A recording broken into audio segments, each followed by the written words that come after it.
ஆண்டவரும் மருமை ரட்சகரமாக இருக்கிற இயேசு கிறிஸ்துவின் நாமத்தில் உங்கள் யாவருக்கும் மருமை வாழ்த்துக்களும் ஸ்தோத்திரங்களை எடுக்கிற அந்த நல்லது ஒரு காலை நேரத்தில் மறுபடியும் உங்களை சந்திப்பதில் மிகுந்தமாய் தேவ சமூகத்தில் நான் மகிழ்ச்சியாக இருக்கிறேன். கர்த்தர் பாதுகாத்து ஆசீர்வதித்து நடத்துகிற தேவனாக இருக்கிறார். ஆகையினால் இன்றைக்கு ஆண்டவருடைய தயவினால் நம்ம வாழ்ந்து கொண்டு இருக்கிறோம். உலகத்தில் பல இடங்களில் பல சீற்றங்களினால் ஜனங்கள் அழிக்கப்பட்டு பல மரணங்கள், சின்ன சின்ன வயது உள்ளவங்க, இன்னும் வாழ வேண்டியவங்கெல்லாம் சீக்கிரமாக அவங்களுடைய ஆயுசுகள் முடிந்து அவங்க மரணத்தை தேடுகிறதான, மரணத்தை தழுவி கொள்ளுகிறதான ஒரு சூழ்நிலை. ஒரு சில வருஷங்களுக்கு முன்பதாக நம்ம பார்த்துருப்போம். ஒரு மரணம் ஏற்பட்டு இருக்கும்னா பூர்ண வயதில் 90 வயது, 80 வயது, 78 வயது அப்படி போல் அவங்க வாழ்க்கை இருந்து நம்முடைய தாத்தா பாட்டியோட காலத்தில் அவங்க மரிச்சிருப்பாங்க. நாள்பட அவங்க காலகட்டங்கள் குறைந்து 60 வயது, 80 வயது வாழ வேண்டியவங்கெல்லாம் சின்ன வயசுலேயே இப்போது மரிக்கப்படுகிற ஒரு சூழ்நிலை. மரணம் யாரையும் விட்டு வைக்கல. அநேக இடத்துல மரணங்கள், அநேக இடங்களில் நம்ம பார்க்குறோம். இந்த பேனர்ஸுங்க, கட் அவுட்ஸுங்கள, சின்ன சின்ன வயசுங்க வாழ வேண்டியவங்க பார்த்தா ஐயோ இன்னும் வாழ்ந்திருக்கணுமே, பரிதாபத்துக்கு ஒரு காரியம். 24 வயசு, 32 வயசு, 18 வயசு, 43 வயசு, இப்படிப்பட்டவங்க அநேகர் மரித்திருக்கிற ஒரு சூழ்நிலை. இன்றைக்கி கர்த்தருடைய பெரிதான கிருபையில் நம்ம வாழ்ந்து கொண்டு இருக்கிறோம். இந்த கடைசி நாட்களில் பல காரியங்கள் நமக்கு விரோதமாக இந்த உலகத்தில் செயல்பட்டாலும் தேவன் நம்முடைய பட்சத்தில் அவர் நமக்கு துணை நின்று நடத்தி கொண்டு இருக்கிறார். ஆண்டுடைய சமூகம் எவ்வளவோ நமக்கு பாக்கியமாக இருக்கிறது. இந்த நாளில், இந்த காலகட்டத்தில் வாழ்ந்து கொண்டிருக்கிற நாம் அதிக வாசிங்க, ஆசீர்வதிக்கப்பட்டு இருக்கிறவங்க. இது கிருபையின் காலத்தில் வாழ்ந்து கொண்டு இருக்கிற இனி வரப்போகிற நாட்கள், வருஷங்கள், காலங்கள் எப்படி இருக்குமோ நம்முடைய பிள்ளைங்களுடைய நாட்கள். அதனால் தீங்கு வருவதற்கு முன்பதாக தேவ சமூகத்தை நோக்கி பார்த்து பிள்ளைங்களை தேவனுடைய சமூகத்தில் நடத்துவதற்கு ஏதுவான காரியங்களை பெற்றோர்களாக இருக்கிற நாம் ஒரு சில காரியங்களை நாம் தெரிந்து கொள்ள வேண்டியது மிக அவசியமாக இருக்கிறது. ஒரு வசனத்தை உங்களுக்கு இந்த காரணத்தில் காண்பித்து கொடுத்து ஒரு விசேஷத்தை ஜபத்தை உங்களுக்கு ஏறெடுக்க நான் யோசிக்கிறேன். அதனால் ஏசாயாவின் புத்தகம் 22ஆம் அதிகாரம் 22வது வசனம், the book of Isaiah chapter 22 and verses 22 நாம் வாசிக்கிறோம் பாருங்கள். தாவீதினுடைய வீட்டின் திறவுகோலை அவன் தோளின் மேலே வைப்பேன், ஒருவனும் பூட்டக்கூடாதபடிக்கு அவன் திறப்பான், ஒருவனும் திறக்கக்கூடாதபடிக்கு அவன் பூட்டுவான். என் அத்தாரிட்டி, ஒரு அதிகாரம்.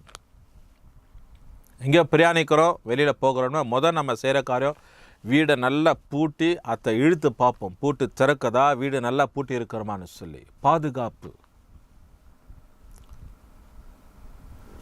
திறவுகோல் என்பது ஒரு அதிகாரம், பூட்டப்பட்டு இருக்கிறது ஒரு பாதுகாப்பு. இந்த காலை நேரத்தில் தேவனாகிய கர்த்தர் நம்முடைய வாழ்க்கைக்கு அதிகாரமாக இருக்கிறார். அதே விதத்தில் பூட்டப்பட்டு இருக்கிற நம்முடைய வாழ்க்கைக்கு ஒரு நல்ல பாதுகாப்பு உள்ள தேவனாக இருக்கிறார். பாதுகாப்பு. தேவன் நம்முடைய பக்கத்தில் இருக்கும்போது நமக்கு பாதுகாப்பு தான். தேவன் நம்ம பக்கத்தில் இருக்கும்போது நமக்கு அதிகாரம். எல்லாவற்றையும் அழகாக நம்ம நேர்த்தியாக செயல்படலாம். பிரியமான தேவ ஜனமே, ஆண்டுடைய வார்த்தை பாருங்க. தாவீதுக்கு ஆண்டவராகிய தேவன் ஒரு அதிகாரத்தை கொடுத்திருக்கிறார். அவன் தோளின் மேலே தாவீதுக்கு திறவுகோல் ஆண்டவர் வைத்திருக்கிறார்னு சொல்லி. an authority, ஒரு அதிகாரம். இங்க சொல்லப்படுகிற ஒரு காரியம், இந்த திறவுகோலை வைத்து அவன் பூட்டவும் முடியும், அவன் திறக்கவும் முடியும். ஏன்னா தேவன் அவனோடு கூட இருக்கிறார். பூட்டக்கூடியதை திறக்கலாம், திறக்கக்கூடியதை பூட்டலாம். ஒரு அதிகாரத்தை பயன்படுத்துகிற, is using an authority, is having a power of authority, a power. God's power is with David always. தேவனோடு கூட வல்லமை, தேவனுடைய வல்லமை தாவீதோடு கூட எப்பவுமே பயணித்தது. அதனால தான் அவன் அதிகாரமுடையவனாக இருந்தான். He was having all kinds of authority. தேவன் அதனால தான் இப்படிப்பட்ட காரியத்தை இந்த தாவீதுக்கு ஆண்டவர் கொடுத்திருக்கிறார். அதனால இந்த கால நேரத்தில் பாருங்க, அவர் நம்முடைய வாழ்க்கையிலையும் எப்படி இருக்கிறார்னா திறவுகோலுடைய தேவனாக இருக்கிறார். authority of key, authority of holding the key. நம்முடைய வாழ்க்கையில் எதெல்லாம் பூட்டப்பட்டு இருக்கிறதோ, what all has been shuttered, what all has been locked, எதெல்லாம் உனக்கு ஆசீர்வாதத்துக்கு விரோதமாக நடைமுறையில் நீ உபயோகப்படுத்தக்கூடாதபடிக்கு விரோதமாய் பூட்டப்பட்டு இருக்கிறதோ, அந்த காரியங்களை திறந்து கொள்ளும்படிக்காக தேவனாகிய கர்த்தர் உனக்கு அதிகாரத்தின் தேவனாயிருக்கிறார். is an authority God. all power and might he is having. தேவனுக்கு எல்லா வல்லமையும் அதிகாரமும் உண்டு. ஒருவேளை பூட்டப்பட்டு இருக்கிற அநேக காரியங்கள் உனக்கு முன்பதாக இருக்கலாம். எனக்கு அருமையான தேவஜனமே, இன்றைக்கு ஆண்டவர் எதெல்லாம் பூட்டப்பட்டு இருக்கிறதோ வாழ்க்கையில், எதெல்லாம் தடையாக இருக்கிறதோ, எதெல்லாம் ஆசீர்வாதத்திற்கு தடையாக இருக்கிறதோ, எதெல்லாம் பூட்டப்பட்டு இருக்கிறதோ, நீ அனுபவிக்க கூடாதபடிக்கு, நீ ஆளக்கூடாதபடிக்கு, நீ அதுக்குள்ளே பிரவேசிக்க கூடாதபடிக்கு எதெல்லாம் பூட்டப்பட்டு இருக்கிறதோ, இந்த காலை நேரத்தில் நான் ஆராதிக்கும் தேவனாகிய கர்த்தர் உனக்கு தாவீதின் திறவுக்குள்ள உடையவராக இருந்து எல்லாவற்றையும் ஆண்டவர் திறந்து ஆளுகை செய்வதற்கு அதிகாரத்தை கொடுக்கிறவராயிருக்கிறார்.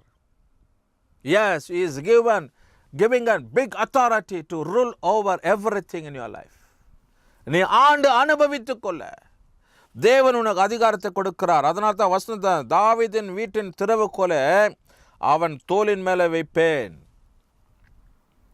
What a mighty word it is. திறவுகோல் என்பது ஒரு அதிகாரம். திறவுகோல் என்பது ஒரு அதிகாரம்.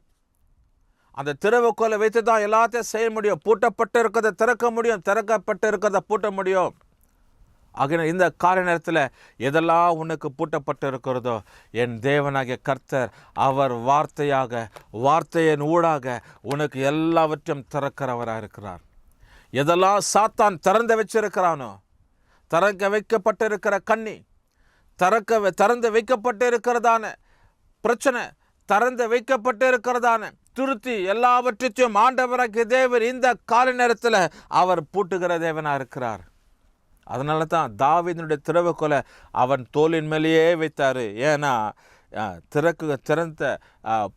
திறக்கப்பட்டு இருக்கிறத பூட்டுவதற்கும் பூட்டப்பட்டு இருக்கிறத திறப்பதற்கும் உடையதான அந்த அதிகாரத்தை தேவனாகிய கர்த்தர் கொடுத்திருக்கிறார். ஒருவனும் திறக்க முடியாதபடிக்கு அவன் பூட்டுவான்.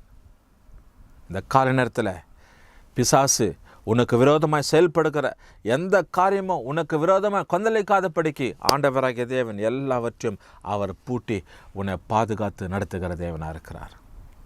மறுபடியும் அந்த வசனத்தை உங்களுக்காக வாசித்து நான் ஜெபிக்கிறேன். ஆண்டவருடைய வார்த்தை அது நமக்கு அதிகாரத்தை கொடுக்கிறது, ஆளுகையை கொடுக்கிறது. ஆண்டவருடைய வார்த்தை நம்ம எல்லா விதத்திலும் நமக்கு பலனாக இருக்கிறது. இந்த காரணத்தில் பாருங்கள், தாவீதுடைய வீட்டின் திறவுகோலை அவன் தோளின் மேலே வைப்பேன். ஒருவனும் பூட்டக்கூடாதபடிக்கு அவன் திறப்பான், ஒருவனும் திறக்கக்கூடாதபடிக்கு அவன் பூட்டுவான். What a authority word it is. A powerful word, a mighty word. The Lord brings to your life this morning. எனக்கு அருமையான தேவஜனமே, ஆண்டவர் இந்த கால நேரத்தில் உனக்கு ஆண்டவர் கொடுக்கப்படுகிற ஒரு வார்த்தை. திறவுகோல் என்பது ஒரு அதிகாரம், பூட்டப்படுகிறது ஒரு பாதுகாப்பு. தேவன் அதிகாரமும் பாதுகாப்புமா இந்த கால நேரத்தில் உனக்கு இருப்பார். நாம் ஜெபிப்போம். நல்ல பிதாவே, இந்த கால நேரத்துக்கு நன்றி செலுத்தி துதிக்கிறோம். தாவீதின் திறவுகோலுடையவர் நீரையா, திறக்கக்கூடாதபடிக்கு பூட்டுகிறவரும் பூட்டக்கூடாதபடிக்கு திறக்கிற தேவனாக இருக்கிறீர். இந்த கால நேரத்தில் கர்த்தர் தொடர்ந்து உடைய பிள்ளைகளை நீர் ஆசீர்வதியும். இந்த வசனத்தை கவனித்த உடைய பிள்ளைங்க வாழ்க்கை எதெல்லாம் பூட்டப்பட்டு இருக்கிறதோ உம்முடைய அதிகாரத்தின் திறவுகோல் நீர் திறப்பீராக. எதெல்லாம் பிசாசு திறந்து வைத்திருக்கிறானோ ஆண்டவரே, கண்ணியும் பிரச்சனையும் வியாகுலத்தையும் ஆண்டவரே போராட்டத்தையும் எல்லாவற்றையும் நீர் பூட்டி உடைய பிள்ளைகளுக்கு பாதுகாப்பை தருவீராக. ஆண்டவர் இயேசு நாமத்தில் ஜெபிக்கிறோம் நல்ல பிதாவே. கர்த்தர் நம்மை ஆசீர்வதிக்கட்டும்.